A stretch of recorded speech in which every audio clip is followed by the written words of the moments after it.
But if there's one thing I truly respect and admire about Thomas Massie, he is somebody who did not support the Green New Deal. He's been dead set against it, and he has his reasons. Because the bill itself is not an environmental bill. It's a whole bunch of stuff. And he is somebody who is very crystal clear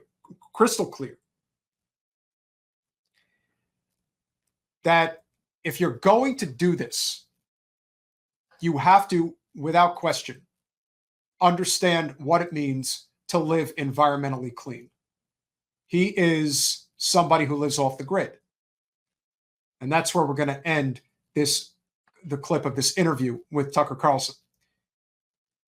It is quite extraordinary. For somebody who thinks that he doesn't care about the environment, he cares as much as anybody. The house off the grid. It runs on a wrecked Model S Tesla battery. It's been running continuously for 6.5 years. So you built the house? Like, who built the house? I did. We had an ice storm and a lot of trees fell down. How big is the property? It's 1,500 acres. And that's pretty insane. With that said,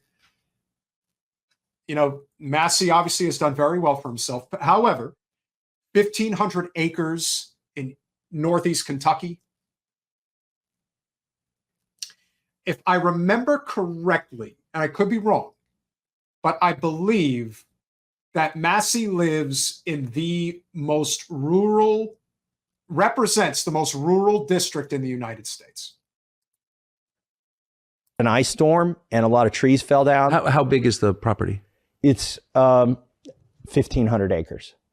And it's wooded. It's almost all woods. And it's too steep. I don't want you to think this is like valuable Iowa. No. I know the part of the state you're in. Pack your lunch if you're on the ridge and you fall off the ridge, because you're going to be hungry by the time you get to the bottom. You're going to be grabbing like tree roots and stuff to keep from sliding. But it grows trees, and some of it is flat and, in the bottom. But this is not plantation land. No, these are hollers. Yeah. So, in fact, interestingly enough, it's been a Republican county since the Civil War, even though all the counties around it have been Democrats since the Civil War. Because of the geography. Yes. The topography did not allow for consolidation of farms. That's right. So there was no scale at which slavery made sense. You basically, in your holler, you only had enough land that your family, if you had enough kids, could farm. Yes. And so that's the way people grew up. And by the way, it's kind of libertarian. I'll do my thing in my holler. You do your thing in your holler. That's right. If you need some help, let me know. I'll come over and help you. Southwest Virginia's like this. West Virginia's like this. Yeah. Because of the topography. Right. It's the reason West Virginia was Republican and seceded from Virginia. So, by the way, half my family's from West Virginia and half my family's from Kentucky. My mammal's, who's 97 right now, is still alive. Her grandfather was a Union soldier. Amazing. Isn't that crazy? From West Virginia. From West Virginia, yeah. She still lives in West Virginia. But that's pretty amazing. Just have to point that out. We're really not that far removed when you really think about it from so much of history. We're really connected in a lot of ways. It's pretty amazing. We're not that far away from the Civil War. No, I know. Well, how did you know how to timber frame? I found a class on eBay for $500 in Tennessee, and I bought it now. And I drove to Tennessee and took a 1-week class, and we built a little shed / cabin, and I called my wife from a payphone, and I said, I want to do this. Instead of going to get a job, we had just left our company after 10 years of working there, and we'd moved back to Kentucky. And I said, well, I'll just build a timber frame house. Full time? Yes. Woke up every morning, had my coffee, and started chiseling away or going up in the woods and dragging more trees out that had fallen down. So you built your house full time, as a job every day. And this is what our kids saw too. Honestly, how could you not love this guy? I'm sorry, but how could you not? Let me tell you something. When the shit really hits the fan, that's the compound you want to be on, because that's where you'll survive. The flooring for our kitchen came out of the creek. We call it a crick. What do you mean the flooring came out of the creek? There are rocks in the creek that are flat, that they look like the stuff you buy at Lowe's that's fake. And I'm like, oh, this is what they modeled the fake stuff after. It's free. Let's just go pick it up. That was a bad freeze frame at the end, but hey, you get the point.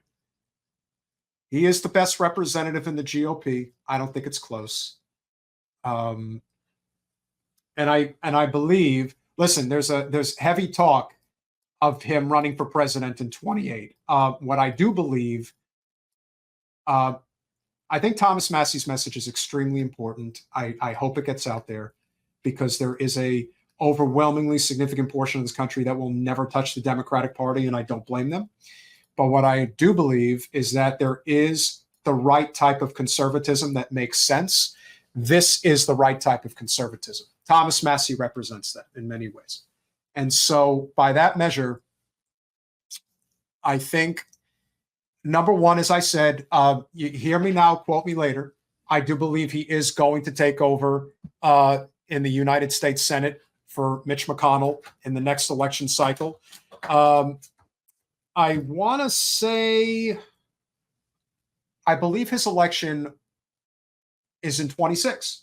So yeah, it would not surprise me in the least, because I am pretty sure that McConnell is not running again, although I could be wrong. Who the fuck knows at this point with him? That man, he's another one. He's another crypt keeper that'll be there till he's dead, because we don't have term limits. I do believe that he's going to make a run for the upper chamber. It's going to happen. It's just a question of when. Do I think Massie would ever run for president? I don't know. I mean, he could. I don't. I mean, I would say that 28 would be too soon if he was a United States senator, but you never know. In this day and age, you just don't know. And the fact that the changes in the GOP are happening so dramatically, and don't forget, Thomas Massie has basically told Trump more times than not. Now, granted, Massie also has supported DeSantis for president. So he's not perfect. He does make mistakes. He is not without his flaws. But overall, yeah, he's the embodiment of what a true, uncorrupted conservative representative should be.